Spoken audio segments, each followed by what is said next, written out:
A mi već u našem studiju u Sarajevu imamo i našu narednu gošću sa nama ovog popodneva, Jasna Duraković, ministrica obrazovanja i nauke Federacije Bosne i Hercegovine. Gospođo Duraković, dobar dan i dobrodošli.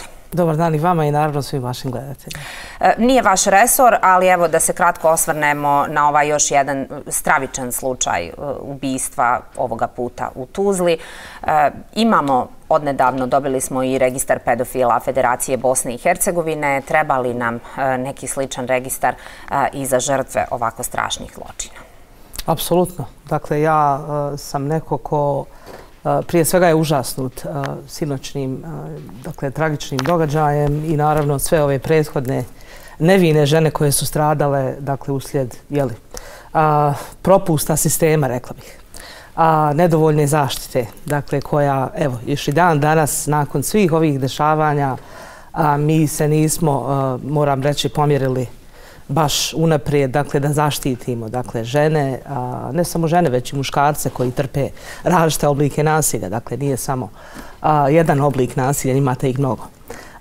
Dakle, mislim da su neophodne promjene krivičnog zakona Federacije Bosne i Hercegovine i, dakle, to je nešto na čemu, evo, i vlada federacije radi već izvjestan broj mjeseci i Ministarstvo pravde svakako koje je provelo niz javnih konsultacija do sada, međutim čini mi se da malo evo kaskamo. Dakle, ne znam da li će to riješiti problem. Sigurno da ne, međutim sigurno da će postaviti bolje zakonske okvire, dakle gdje se femicid može tretirati konačno unutar zakona kao posebna kategorija nasilja. Dakle, gdje će biti jasno propisane sankcije, motiv o čemu je ova gospođa govorila, dakle i ovo što, evo, kada slušamo, naprosto ne možete da vjerujete, dakle, da u sred tržnog centra koji je toliko prometan se desi ovako jedno gnusno ubijstvo, 16 hitaca da se ispali, dakle, u jednu ženu, mislim, nevjerovatno. Apsolutno ono što je također neophodno jeste jedinstven registar podataka. Dakle, broju, ne samo broju umrlih osoba u Bosni i Hercegovini, već zaista motiv ko je, dakle, počinitelj tih krivičnih dijela, kaznenih dijela i da li je taj neko sankcionisan, da li je, na koji način je sankcionisan, dakle, koja su to kaznena dijela, koja kazna se propisuje.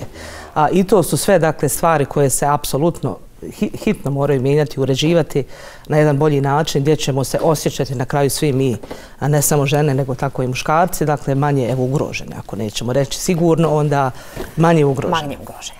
Da pređemo na teme koje spadaju u vaš resor, koje su mnogo vedrije i mnogo ljepše od ove. Jeste li zadovoljni? Kako je stanje u oblasti obrazovanja u Federaciji Bosne i Hercegovine? Pa vidite, ja bih lagala kada bih rekla da sam zadovoljna. Zadovoljstvo negdje nalaže da ne samo naš rad i posvećenost, već zaista uključenje i svih drugih institucija tako kompletnog obrazovnog sistema u Bosni i Hercegovini. Dakle, evo ako govorimo o entitetskom nivou, dosta je stanje bilo, rekla bih, zapušteno s obzirom da sam ja ovaj mandat preuzela, dakle, tek prije nekih 9 mjeseci. Dakle, dosta je tu bilo nagomilanih problema, organizacijskih, administrativnih, tehničkih, podkapacitiranosti koja je dan danas prisutna. Međutim, vjerujem da uz dobru volju, evo kao što smo i pokazali do sada, dobru volju naravno i kvalitetne ljude koje sigurno morate okupiti oko sebe, dakle ljude koji su eksperti iz različitih oblasti kada je obrazovanje i nauka u pitanju, sigurno da možete napraviti veliki iskorak. Dakle, zadovoljna sam u onom domenu gdje se vidi to što radimo, trudimo se zaista svakodnevno. Posvećeni smo na popravljanju, dakle, stanja u obrazovanju. Posvećeni smo koordinaciji, boljoj komunikaciji među svih 10 kantona u Federaciji Bosne i Hercegovine. Komunikaciji koja bih rekla da je potpuno bila iščezla u jednom periodu. Dakle, nekih možda 4-5 godina, čak i više. Evo, kako se nije sastala ministarska koordinacija, 7 godina. Dakle, nije bilo. Mi sada planiramo ministarsku koordinaciju održati evo negdje u martu mjesecu i ja vjerujem da će se veliki broj kantona, ako ne i svi, odazvati. Jer smo već uspjeli postići taj, ajmo reći, konsenzus oko nekih zajedničkih tema i pitanja koja tište sve nas, dakle, i da pokušamo zajedno pronaći najbolja rješenja. Koliko je u tom kontekstu važno entitetska vlada, odnosno entitetskim budžetom za ovu godinu su značajno povećana izdvajanja i sredstva za obrazovanje i nauku? Koliko je to važno, koliko će vam to pomoći u svemu što želite napraviti? Tu mogu reći zaista da jesam zadovoljna. Mislim da je napravljen veliki iskorak. Koliko god da to neko možda negodovao, ne vidio kao takvo, ja uistinu vidim da je povećanje budžeta za ovaj resor od 33% izuzetan uspjeh. I evo, nadam se naravno da će se taj uspjeh nastaviti i dalje i narednih godina koje dolaze, gdje se apsolutno moraju povećati ulaganje u nauku prije svega. U ovom budžetu jesu, dakle, i tekako povećana. Evo, podrška nauci u odnosu na proteklu godinu je za 300.000 maraka veća.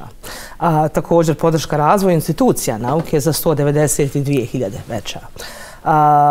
Podrška studentskom standardu, dakle, također za nekih oko 200.000 veća. Podrška bolonjskom procesu 300.000 maraka. Dakle, također onaj dio koji moram napomenuti jeste što me raduje. Uslijed, nažalost, nesretnih okolnosti, pojavom trenda nasilja koje je mene itekako sačekalo i zateklo, uspjela sam, evo, zajedno sa svojim saradnicima da povećamo i taj iznos samo u obrazovanju, dakle u sektoru za predškolsko, osnovno i srednje obrazovanje, za, evo, mislim, više od pola u proteklim godinama. Dakle, gdje ćemo, evo, uskoro i kroz naše javne pozive raspisati različite programe na koji se mogu dakle, prijaviti kako nevladine organizacije, tako naravno škole, različite institucije i tako dalje. Programi će biti dizajnirani na način da zaista sve više govorimo o toj prevenciji i suzbijanju nasilja u našim, dakle, odgojno-obrazovnim ustanovama u Federaciji Bosne i Hercegovine. Dakle, gdje ćemo koncept kao takav ponuditi, dakle, gdje možemo zaista raditi izvrsne projekte i evo, naprosto raditi sve više i više na toj prevenciji, na edukaciji naših kadrova, na, dakle, afirmaciji uloge pedagoga i psihologa u školama. Kadrovska pitanja koja se nužno također moraju riješiti, na boljem uvezivanju i povezivanju sa, dakle, centrima za socijalni rad, sa MUP-ovima kantona, centrima za mentalno zdravlje i tako dalje. Dakle, o tim stvarima se vrlo malo govori, a u suštini ovo je jedan, rekla bi, začarani krug i nije samo obrazovanje ovdje u centru ili pažnje ili top tema, dakle, gdje se nasilje dešava. Ovo je društveno rasprostranjen problem koji se mora rješavati, dakle, dan za danom sistemski. A obzirom da do sada nismo zaista se bavili prevencijom, to je vrlo trnovit i težak put, međutim nije nemoguće. Isto tako ne možemo očekivati da ćemo preko noći dati rješenja. Mi smo već ponudili, ako se sjećate, prošle godine, dakle, okvirni plan prevencije nasilja i suzbijanja nasilja u našim odgojno-obrazovnim ustanovama i počeli smo zaista raditi intenzivno na tome, s tim da smo naravno uzeli u obzir i sve one specifičnosti pojedinačnih kantona, to jest, dakle, lokalnih zajednica, uvažili njihove, dakle, zahtjeve, molbe, dali podršku, dali, dakle, i potrebnu koordinaciju, ponudili neki listu eksperata, recimo, na koje se oni mogu osloniti, da oni rade ono što oni misle da je najbolje rješenje za njihove lokalne zajednice. Razgovarali ste i sa predstavnicima Svjetske banke o stanju u obrazovanju, razgovarali ste o budućoj saradnji. Digitalizacija i reforma obrazovanja su nekako najviše u vašem fokusu. Tako je. Dakle, mi smo, evo, nedavno i, rekla bih, napravili jedan, ajmo reći, okvir na kojem ćemo naravno i dalje raditi, gdje, evo, uskoro planiramo i kroz javne konsultacije oko donošenja okvirnog zakona o studentskom standardu prije svega, a također okvirnog zakona o naučno-istraživačkoj djelatnosti u Federaciji Bosne i Hercegovine, što nam je negdje i obaveza kroz ovaj mandatni period, što je stavljeno u naš plan i program rada.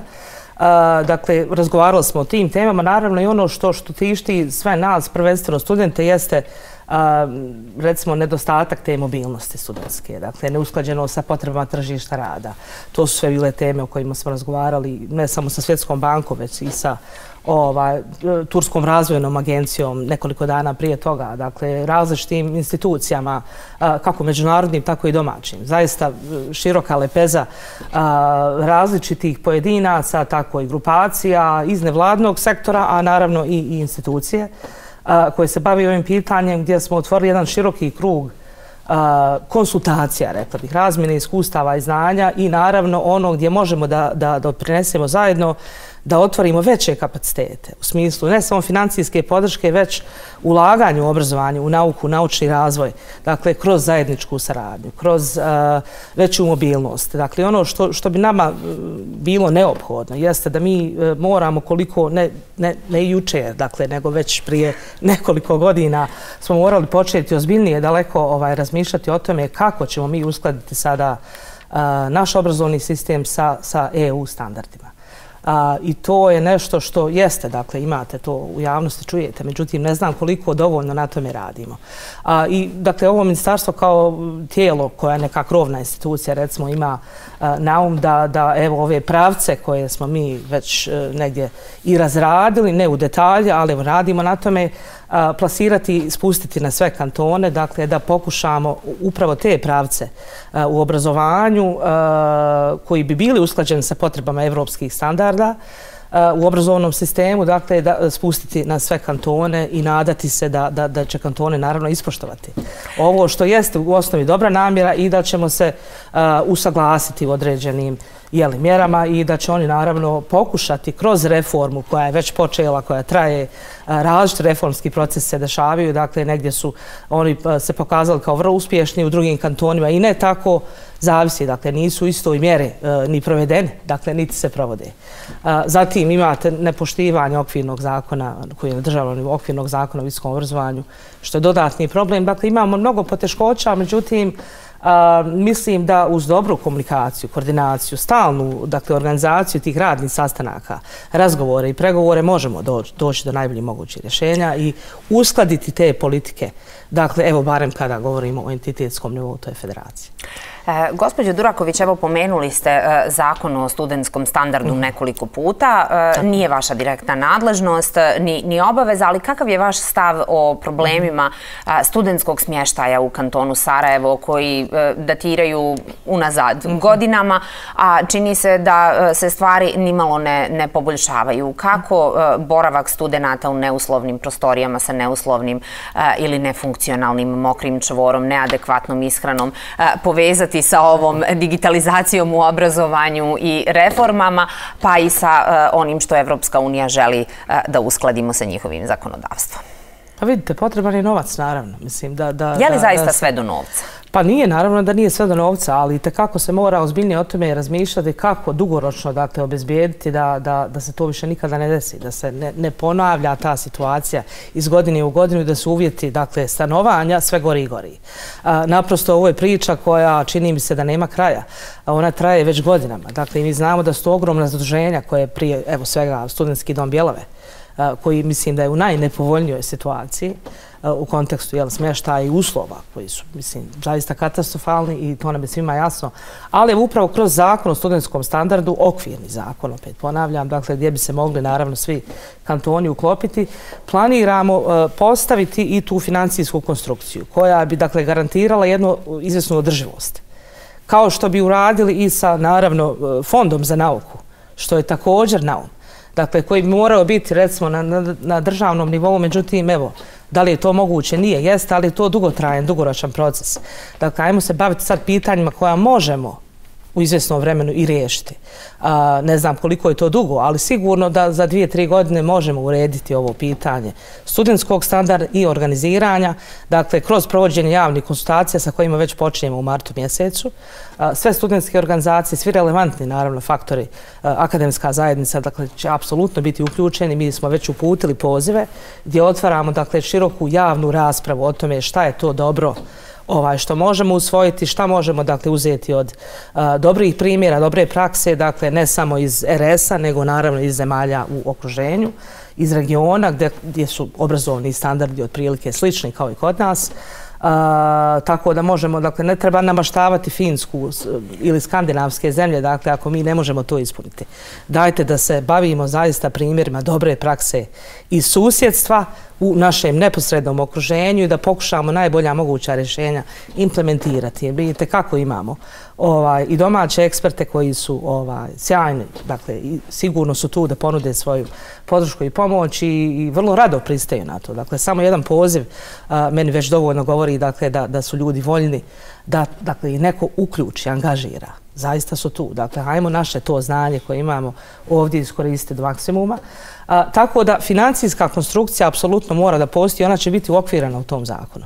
Evo, ja sam već određeno lobiranje, da tako kažem, imala sa članovima vlade Federacije Bosne i Hercegovine, dakle, posebno je ministar pravde i ministar financija, koja su dva ključna aktera i mislim da dobili smo tu neko zeleno svjetlo, da otvorimo ponovo to pitanje, da shvatimo svi pod jedan, dakle, da ovo nije niti političko, ni etnonacionalno pitanje. Ono ne smije to da bude na našem evropskom putu. Kao što nije ni političko, ni etnonacionalno pitanje nasilja. To je naprosto, dakle, trend, to je već sada, možemo reći, nažalost, kultura nasilja koju mi živimo. I mi se toga moramo postepeno, dakle, rješavati na način što se uvezujemo, koordiniramo, komuniciramo. Dakle, nudimo najbolja moguća rješenja za našu djecu sutra. Koja, ako će ostati ovdje, sigurno ne žele ostati u ambijentu koji je, dakle, prepun nekih opasnosti. Kada već govorimo o tim dobrim praksama i nekom boljem ambijentu u kojem želimo da nam djeca rastu, vi se zalažete za uvođenje predmeta zdravi životni stilovi u obrazovanju u Bosni i Hercegovini. Kome prvenstveno, u kom uzrastu nam treba taj predmet i je li ga zaista moguće uvesti na teritoriji cijele Bosne i Hercegovine, evo, u kantonima, entitetskim ministarstvima? Apsolutno da je moguće. Vidite, ta praksa je već počela od, dakle, još uvijek aktualne školske godine u Republici Srpskoj. Dakle, implementiran ne to kao novi predmet, dakle, da ne bude zabune oko toga, nego već dio, recimo, razredne nastave ili dio školskog programa, dakle, dio kurikuluma koji podrazumijeva, mislim, 2 sata sedmično da se i o tome priča. Dakle, u okviru možda predmeta društvo, kultura, religija ili tako dalje. Ili nešto što će biti zaista djeci plasirano na jedan fin način, dakle, da ih upozna o svim, ne znam, pojedinostima, štetnostima, recimo, svih ovih prijetnji koje postoje danas u današnjem društvu, to su, ne znam, narkotici, ovisnosti različite, dakle, zdrav život, zdrava prehrana, ne znam, evo, imate seksualno, reproduktivno zdravlje, također nešto što je bitan, dakle, faktor, jer vi ste već imali, ako se sjećate, pilot projekat u kantonu Sarajevo 2013. godine, koji je bio vrlo uspješno realiziran. Međutim, zbog opstrukcija koje su pravile vjerske zajednice, prije svega moram reći, taj pilot projekat je propao, on je naprosto ugašen. Tako da postoji dobar koncept, ali to je, dakle, evropski put. To su te evropske demokratske vrijednosti, ako hoćete. Dakle, mi se moramo otvarati, ne smijemo se više zatvarati. Dakle, neophodno je razgovarati s djecom. Ako nećemo na ovaj način, kako ćemo? Sve je više maloljetničkih delikvencija, dakle, ponašanja koje su vandalizmi, vršnjačkog nasilja i tako dalje. I to su teme o kojima bi se razgovaralo. Teme koje više neće biti tabuizirane, neće, dakle, djeca biti pod nekom stigmom, ako o tome govore. Naprosto je krajnje vrijeme da mi otvorimo taj prostor i da se ide s implementacijom, dakle, već od osnovne škole. Nemamo, nažalost, više vremena, gospođo Duraković. Imamo samo još kratko 1 minutu za anketno pitanje koje ove sedmice glasi: koliko kilometara autoputa ima u Bosni i Hercegovini, znate li? Vjerujete da ne znam?